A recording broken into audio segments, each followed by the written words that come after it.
When the surrender documents were signed in August and September 1945, one critical question remained unanswered. What would become of the hundreds of naval installations scattered across two oceans, from the Arctic to the South Pacific? During 4 years of total war, the United States had constructed the largest network of overseas military facilities in history. Over 400 major bases had been carved from jungle, coral, and tundra at extraordinary speed and expense. Now, with hostilities ended, the enormous infrastructure that had sustained victory sat largely empty, its future uncertain. Some installations had cost tens of millions of dollars to build and could berth entire fleets. Others were crude outposts on remote atolls, hastily assembled from prefabricated materials. All faced the same predicament. They had been designed for war, and peace had arrived with startling abruptness. The scale of American military construction during the conflict had been staggering, employing over 2 million workers at its peak, and consuming resources equivalent to building dozens of major cities. Yet within months of victory, these sprawling complexes would face decisions about abandonment, transfer or transformation that would reshape the strategic landscape for decades to come. The immediate post-war situation revealed an empire of installations spread across the globe in configurations that reflected wartime necessity rather than peacetime logic. In the Pacific alone, the United States Navy operated major facilities on over 100 islands, many of which had been uninhabited before 1942. The construction had been revolutionary in both speed and scale. Naval construction battalions, the famous Seabees, had transformed remote locations into functional bases in a matter of weeks. Ulithi Atoll in the Caroline Islands had grown from an obscure anchorage into a fleet base accommodating over 600 ships by March 1945, complete with floating dry docks, fuel storage for 3 million barrels of oil, ammunition dumps, recreation facilities, and a harbour that could shelter the entire Pacific Fleet. Similarly ambitious projects had sprouted across Micronesia, the Philippines, the Aleutians, and throughout the Caribbean and Atlantic. The variety of these installations defied simple categorization. At one extreme stood massive complexes like the Naval Operating Base at Manus Island in the Admiralty Group, which by 1945 employed over 30,000 personnel and featured permanent concrete structures, extensive dock facilities, repair shops capable of servicing battleships, hospitals with over 1,000 beds, and complete infrastructure including roads, power plants, and water treatment systems. At the other extreme were austere advance bases on coral atolls, consisting of little more than fuel bladders, ammunition stockpiles, and Quonset hut barracks. Between these extremes lay hundreds of installations of varying capability and permanence. Guam hosted facilities spread across dozens of square miles, while smaller islands like Eniwetok featured concentrated but sophisticated installations. The construction effort had cost an estimated $12 billion, an astronomical sum representing roughly 5% of total American war expenditure. The strategic geography of these bases told the story of the war itself. In the Atlantic and Caribbean, installations at Trinidad, Bermuda, Newfoundland, Iceland, and the Azores had secured the vital convoy routes and enabled anti-submarine operations. The Panama Canal zone bristled with defences and support facilities protecting the crucial waterway. In the Pacific, a vast arc of bases stretched from the Aleutians through the Central Pacific island chains to Australia and New Guinea, each positioned to support the advance toward Japan. Some, like Pearl Harbor, had existed before the war but had been expanded exponentially. Others, like the installations at Tinian and Saipan, had been built from nothing on islands captured at enormous cost. Still others, like the facilities planned for Okinawa, were only just reaching completion when hostilities ended. By autumn 1945, the United States confronted a fundamental paradox. These installations represented an unprecedented military capability and global reach, yet maintaining them would require resources and personnel that a demobilizing nation was unwilling to provide. Military personnel strength was declining precipitously, from over 12 million in uniform at war's end to fewer than 3 million by mid-1946. The public demanded rapid demobilization, yet the emerging tensions with the Soviet Union suggested that abandoning all overseas positions might prove strategically unwise. Moreover, many installations had been built on land acquired through wartime emergency agreements that required renegotiation in peacetime. The British, for instance, had granted the United States 99-year leases on Caribbean bases in 1940, but other arrangements were less secure. In the Pacific, dozens of bases sat on former Japanese-mandated islands, now under uncertain political status. The American approach to this dilemma evolved through three overlapping phases: immediate reduction and consolidation, strategic retention of key facilities, and disposal or transfer of everything else. The speed of the initial drawdown was remarkable. By December 1945, just 4 months after victory over Japan, the Navy had already initiated closure procedures for over 100 bases. Personnel were evacuated, movable equipment was shipped to other locations or sold as surplus, and facilities were either mothballed or simply abandoned. The urgency stemmed partly from practical concerns, budget pressures, and public pressure for demobilization, but also from a desire to avoid the appearance of imperial ambition that maintaining hundreds of overseas bases might suggest. The initial phase focused on the most remote and least strategically valuable installations. In the Aleutians, elaborate bases at Attu and Adak, built at great expense to support operations against Japanese-held Kiska, were swiftly reduced to caretaker status. These facilities had been particularly costly to construct and maintain due to the harsh climate and difficult logistics. The base at Attu alone had cost over $30 million to build and required constant resupply. With the Japanese threat eliminated, their isolation rendered them expendable. Similarly, many of the smaller Pacific Island installations were evacuated within months. The base at Funafuti in the Ellis Islands, which had been an important staging point for operations in the Gilbert Islands, was reduced from over 3,000 personnel to fewer than 50 by January 1946. The Navy's Bureau of Yards and Docks coordinated the massive logistics of closure. Salvageable materials were inventoried and either shipped to locations where they remained useful or sold through the War Assets Administration. The quantities involved were staggering. From closed Pacific bases, the Navy recovered and redistributed over 2 million tons of construction materials, including steel, lumber, roofing, piping, and electrical equipment. Quonset huts, those ubiquitous prefabricated structures that had housed personnel across the globe, were either dismantled and shipped or sold locally. In some cases, entire communities in the United States were built from surplus Quonset huts, sold to address post-war housing shortages. Fuel stocks were redistributed to retained bases or sold to civilian contractors. At Ulithi, over 2 million barrels of fuel oil were either transferred to Guam or sold to commercial shipping companies. Equipment that couldn't be economically moved was often destroyed or abandoned in place. On some islands, bulldozers, trucks, and construction equipment were simply pushed into the sea or buried, their value insufficient to justify transportation costs. This disposal, whilst wasteful from a material perspective, reflected hard-headed economic calculation. Shipping a bulldozer from a remote Pacific atoll to the United States could cost more than purchasing a new machine. Photographs from the period show extraordinary scenes: rows of heavy equipment being driven off piers into deep water, or airfields lined with surplus vehicles awaiting scrapping. At some locations, concrete structures were deliberately demolished to prevent their use by potentially hostile powers, whilst at others they were simply abandoned to the elements. The British approach to their own wartime facilities, though on a smaller scale, followed a similar pattern of rapid reduction. Royal Navy bases in Ceylon, East Africa, and various Pacific locations were either handed to local authorities or abandoned. The British were even more financially constrained than the Americans, and the dismantling of empire was already underway.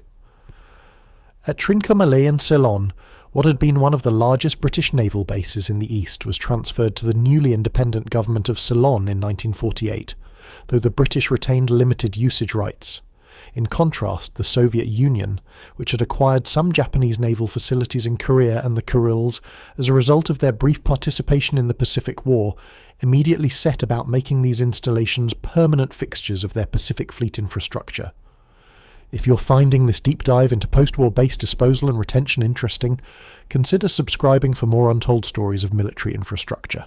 For the United States, strategic retention focused on a carefully selected network of installations deemed essential for post-war security.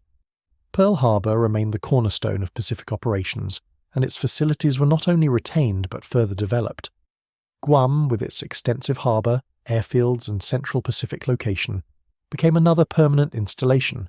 eventually housing major naval and air force bases.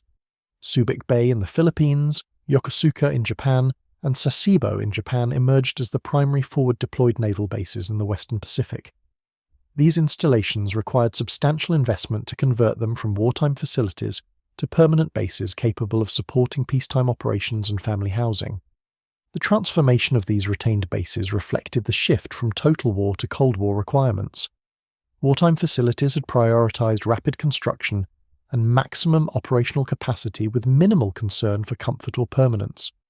Peacetime bases required different infrastructure: permanent housing for service members and their families, schools, hospitals, recreational facilities, and improved working conditions. At Guam, the post-war years saw extensive construction to replace temporary wartime structures with permanent buildings.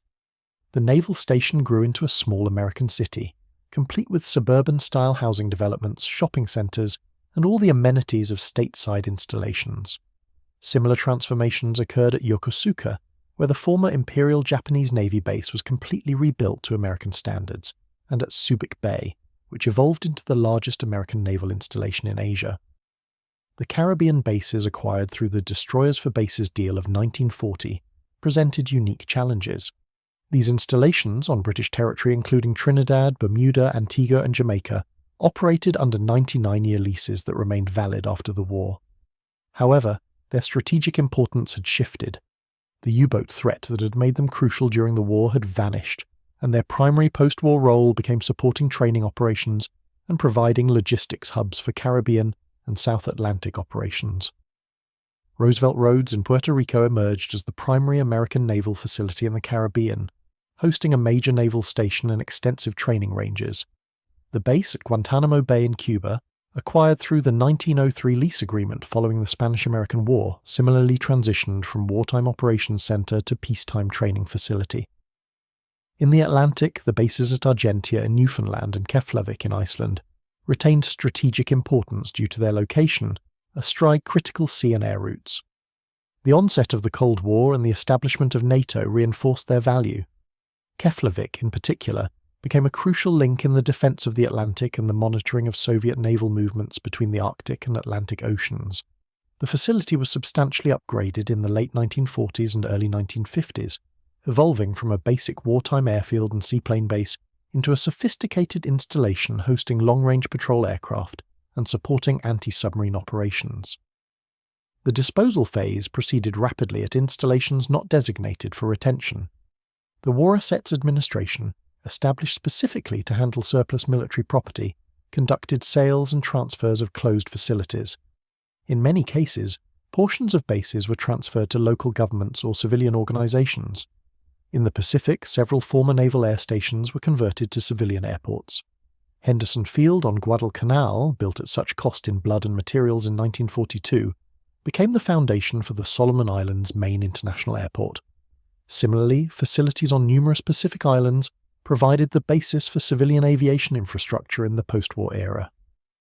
Environmental considerations, though far less developed than they would later become, did factor into disposal decisions in some cases. Fuel contamination was recognized as a problem at some locations, and efforts were made to drain storage tanks and remove surface contamination, though by modern standards these remediation efforts were rudimentary at best. At some installations, ammunition and explosives were simply dumped at sea, creating hazards that would later require extensive clearance operations. Chemical waste from fuel storage, paint and maintenance operations was often buried or left in place, creating legacy contamination issues that wouldn't be fully recognized for decades. The economic impact of base closures was significant for communities that had grown up around wartime installations. In some Pacific locations, entire economies had become dependent on the American military presence. The island of Espiritu Santo in the New Hebrides had been transformed by the construction of multiple airfields, a seaplane base, and extensive support facilities. At its peak, over 40,000 American personnel had been stationed there, and the local population had found employment and economic opportunity serving their needs. The rapid drawdown left these communities economically stranded. Similar situations occurred throughout the Pacific, Caribbean, and even in remote American locations like the Aleutians, where civilian communities had grown up to support the bases. Some installations entered a state of indefinite limbo, neither fully abandoned nor actively maintained. Dozens of Pacific Island facilities were placed in caretaker status, with minimal personnel assigned to prevent deterioration and guard against unauthorized access. These skeleton crews, often just a handful of men, found themselves posted to increasingly isolated locations as surrounding infrastructure was removed. The psychological toll of these assignments was considerable, and the Navy eventually reduced even these minimal presences at all but a few locations. Wake Island maintained a small permanent presence, as did Johnston Atoll, due to its use for ammunition storage and later for chemical weapons storage and disposal. The transfer of bases to other nations took various forms. In the Philippines, the understanding that independence would follow the war shaped planning for Subic Bay and other facilities. The bases were retained under an agreement that granted the United States long-term leases, but sovereignty rested with the newly independent Philippine government from 1946 onwards. In Japan, the occupation transformed former Imperial Japanese Navy installations into American bases, a process that involved complex legal arrangements that would persist for decades. Yokosuka, Sasebo, and other facilities technically remained Japanese property under American occupation authority, creating ambiguities that required decades to fully resolve. The Korean War reversed some of the base closure momentum, demonstrating that the Pacific was not yet peaceful and that forward-deployed facilities retained crucial importance. Several installations that had been reduced to caretaker status or closed were hastily reactivated. The conflict validated the decision to retain major bases in Japan and Guam, and led to the establishment of substantial installations in South Korea, including at Chinhai. The emergency also prompted reassessment of abandoned facilities, and at a few locations, surveys were conducted to determine if they could be rapidly reactivated if necessary. By the mid-1950s, the pattern was clear. The United States had retained approximately 30 major naval installations worldwide, compared to over 400 that had existed in 1945. These included the crown jewels of Pearl Harbor, Guam, Subic Bay, Yokosuka, and Sasebo in the Pacific, Roosevelt Roads, Guantanamo Bay, and selected Caribbean locations in the Atlantic, and bases at Norfolk, San Diego, and other American ports that had been vastly expanded during the war. The remainder had been closed, transferred, or reduced to minimal presence. The disposed facilities represented an enormous loss of physical assets, but the concentration on strategic locations created a more sustainable and effective global presence. The surviving bases continued to evolve. At Guam, for instance, both Navy and Air Force facilities expanded dramatically during the Vietnam War, with the island serving as a crucial staging area for B-52 operations. Subic Bay grew into a vast naval complex supporting the 7th Fleet and providing repair, supply and rest facilities for ships operating throughout the Pacific and Indian Oceans. These installations became permanent fixtures, small American territories abroad, complete with schools operated by the Department of Defense education activity, American-style housing, shopping facilities, and all the infrastructure of modern bases. The end of the Cold War triggered another round of base closures and consolidations. Subic Bay and Clark Air Base in the Philippines were closed in the early 1990s, ending nearly a century of American military presence. The bases at Keflavik and Bermuda were eventually closed. Even at retained installations like Guantanamo Bay, activities were scaled back. This second wave of closures, like the first, involved complex questions about environmental remediation, property transfer, and economic impact. The cleanup of contamination at former bases became a major undertaking, with the American government spending hundreds of millions of dollars addressing fuel contamination, heavy metals, and in some cases unexploded ordnance and chemical contamination. Today, remnants of the wartime bases can still be found across the Pacific and Caribbean. On remote atolls, concrete foundations, rusting Quonset huts, and deteriorating piers mark where tens of thousands once worked and lived. Underwater, bulldozers and vehicles dumped decades ago have become artificial reefs, encrusted with coral and inhabited by fish. On Espiritu Santo, $1 Million Point, where the Americans dumped vast quantities of equipment rather than sell it to local interests, has become a tourist attraction for divers. At Ulithi, the massive floating dry docks that serviced battleships have long since been towed away, but coral-encrusted mooring buoys still dot the lagoon. Several of the retained bases have themselves now been closed or substantially reduced. The end of the Cold War eliminated many of the strategic imperatives that had justified their retention. Roosevelt Roads was closed in 2004, returning over 8,000 acres to Puerto Rico. The Midway Islands, site of the war's pivotal carrier battle and home to a naval air station for decades after, were transferred to the Fish and Wildlife Service in 1996 and designated a National Wildlife Refuge. Henderson Field on Midway continues to operate as an airstrip for wildlife management, a vastly reduced role compared to its wartime and Cold War importance. The fate of these installations influenced Cold War strategy profoundly. The American ability to project naval power globally rested on the network of bases retained from the Second World War. Soviet naval expansion in the 1960s and 1970s represented an attempt to replicate this capability, with the USSR establishing facilities in Vietnam, Syria, Cuba, and various African nations. The competition for basing access became a crucial dimension of superpower rivalry. In this context, the American decision to retain key facilities proved strategically prescient, even as the cost of maintaining them remained substantial. The legacy of these bases extends beyond military history. Many became the foundation for civilian infrastructure in the developing world. Airports throughout the Pacific trace their origins to wartime American construction. The roads, power plants, water systems, and harbor facilities built to support military operations provided the basis for post-war economic development in numerous locations. In the Caribbean, islands that had hosted American bases during the war enjoyed infrastructure advantages that shaped their post-war development trajectories. The cultural impact was equally significant, with American presence during and after the war introducing new technologies, customs, and economic relationships that fundamentally altered local societies. Preservation of the historical memory of these bases has been uneven. Some, like the facilities at Pearl Harbor, are extensively documented and memorialized.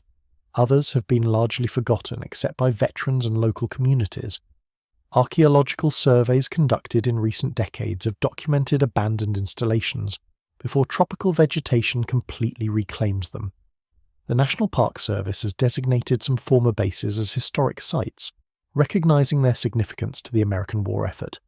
At Midway, for instance, efforts to preserve and interpret the wartime facilities complement the atoll's natural history. The strategic framework established by the wartime base network continues to shape American military presence today. Modern installations at Guam, Japan, and elsewhere trace their lineage directly to the wartime construction. Debates about base closures, host nation agreements, and environmental remediation echo the issues confronted in 1945. The rapid demobilization after World War II, followed by the realizations imposed by the Korean War, taught lessons about maintaining capabilities that would influence military planning for generations. The balance between maintaining global reach and managing costs remains as challenging today as it was in the immediate post-war years. When the surrender documents were signed in 1945, they initiated not just the end of a war but the beginning of a massive logistical and strategic challenge. What to do with hundreds of installations built for a conflict that had ended? The response, a mixture of abandonment, retention, and transformation, created the foundation for America's post-war global military presence, whilst disposing of an enormous surplus of facilities. Of the 400 major bases that existed at war's end, only a fraction survive today. Yet their influence persists in the strategic geography of American power, in the physical landscape of islands across two oceans, and in the memories of those who built, operated, and ultimately closed them. If you found this video insightful, watch what happened to Japanese naval vessels after World War II next. It explores how captured Japanese warships were divided amongst the Allies, tested, and ultimately destroyed in atomic bomb trials and disposal operations. Like this video, subscribe, and hit the bell for more. Thanks for watching.